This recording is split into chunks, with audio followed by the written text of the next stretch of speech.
I said I'm going back to Amherst to speak. Now I'm being presented by the history department. And this is a historic occasion for more reasons than one. For one thing, the first time I spoke to the history department was 53 years ago. But it was under very different circumstances. At that time, they had come to prove that I was a fraud because I was a part of a group who had come to build the first Black Studies department in the world. This is the first Black Studies department in the world, the W.E.B. Du Bois department. McKay, you're going to meet, well, you met the first chairman, who was your Uncle Mike Thelwell, but now you're going to meet Amilcar Shabazz, who's the scholar, the present director. But anyway, they thought that they thought, I know behind our back they call it nigger studies and whatnot, but they thought that the whole thing was a fraud. And they wanted to prove that we were a fraud and get rid of us. And they had an attitude, LATAM had an attitude because the university was dismantling the Slavic Studies department. And the reason that they were dismantling it is because they didn't have any students. And so they had friends, in the faculty of the history department. They'd say, they're going to dismantle the department to study the great Slavic culture, and they're going to put something called Black Studies in here. What is there about black people that were in the department? And so when I went to speak to them, the way that this came about was Professor Stephen Oates, whom I'm going up to read a tribute to now, whom I'm going up to honor. He was the star of the history department. He's the author of 16 books. I'm going up to discuss 4 of them, which I call the Freedom Quartet. And I call them the Freedom Quartet because all of them are about people who fought against racism in this country and died. John Brown, who's my favorite white man of all time, John Brown, who led an armed assault on the federal hospital in Harper's Ferry to try to arm the slaves to overthrow slavery. The name of that book is To Purge This Land with Blood. The second book is With Malice Toward None. That's a biography of Abraham Lincoln, who ended up signing the Emancipation Proclamation that ended slavery. Actually, the first book in the quartet is The Fires of Jubilee, which is a biography of Nat Turner, who led a bloody slave revolt in Southampton County, Virginia in 1831. So it's The Fires of Jubilee, To Purge This Land with Blood, which is Nat Turner, John Brown, Abraham Lincoln, With Malice Toward None, and the last book in the quartet is Let the Trumpet Sound. That's his marvelous biography of Martin Luther King. And the name of the tribute is Let the Trumpet Sound.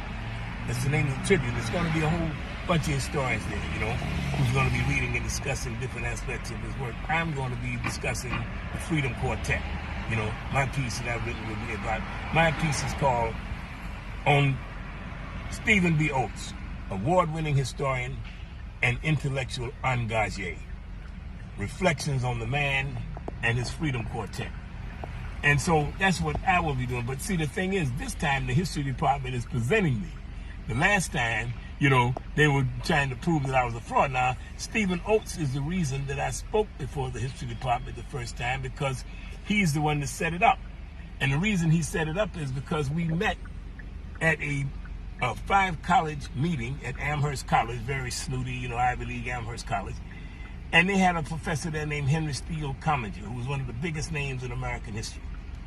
And we had come together to talk about the possibility of the Black Studies department that we were developing, that these students at these other 4 campuses, Amherst College, Smith College, Mount Holyoke College, and Hampshire, these are all elite upper-class schools, right? So, I mean, like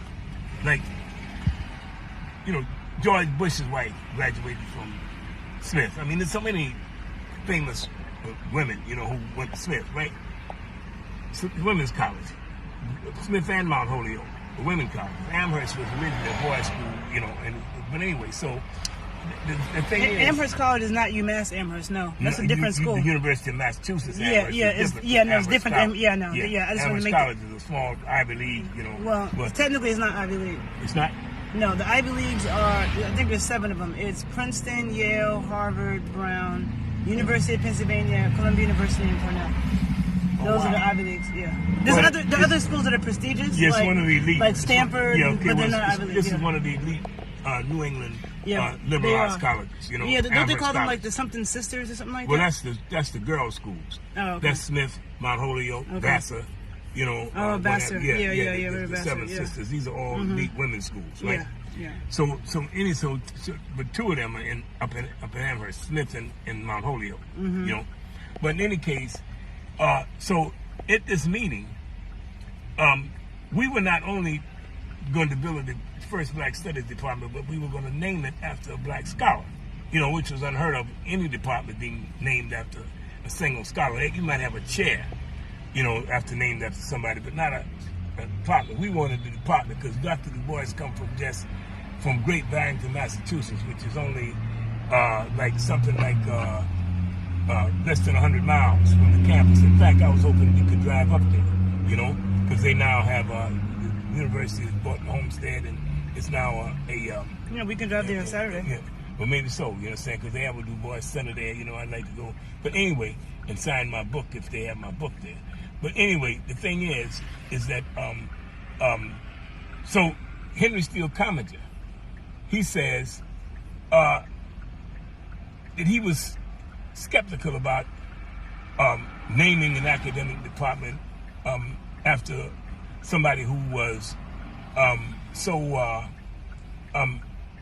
reckless as to leave their entire academic papers under the executorship of Dr. Herbert Aptheker. Because Dr. Herbert Aptheker was a communist. He was the chief theoretician of the American Communist Party. And Du Bois had made him the executor of his papers. And he said, I just wonder, you know, I mean, how you could trust somebody who's so inflexible that they, intellectually inflexible, that they remain a communist after Stalin. So I said, well, you remained a capitalist after Hitler, and Stalin's, you know, crimes such as they were, they've been denounced by the Russians the same way that Hitler's been denounced by the Germans, and Hitler's were far worse. Hitler's Holocaust was far worse than the crimes of Joseph Stalin. You know, in many ways, I say, if you want to debate that, we can debate it in a different form. I'd love to debate it. And then I said to him, however, let me tell you why Dr. Du Bois left his papers under the executorship of Dr. Herbert Aptheker. I said, you wouldn't understand this because you are part of the reason why we have to form a Black Studies department. You are part of, and this is one of the most prestigious people in America. I say, you're part of the problem. I said, I give you an example. I said, you have a 2-volume book, a study out called Great Documents in American History. It's 2 volumes, it's 2 million words, and not a single word by a Black American.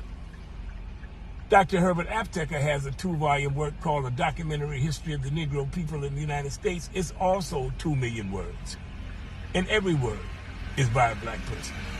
That's why Dr. Du Bois chose By him. one or about one? Huh? You said by a Black person? By Black people. Okay. All the 2 million words are by Black people. You understand what I'm saying? Documents written by Black people, you know? And Commager, in his 2-volume, 2 million word document, he didn't have one word by Black people, you know? So that's what I said to him, and I said now, and then your book, The Growth of American Civilization, that you did with Samuel L. Morrison, you treat Native Americans as if they're just part of the natural environment, the flora and fauna. You never recognize them as human beings, and the genocide that the white colonists were committing against them. I shut that motherfucker up. So Stephen Oates came up to me with a shit-eating grin on his face.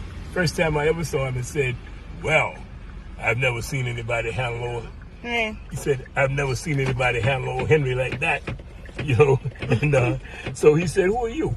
And I told him my name. He said, what are you doing here? I said, I teach history. He said, where? I said, at UMASS.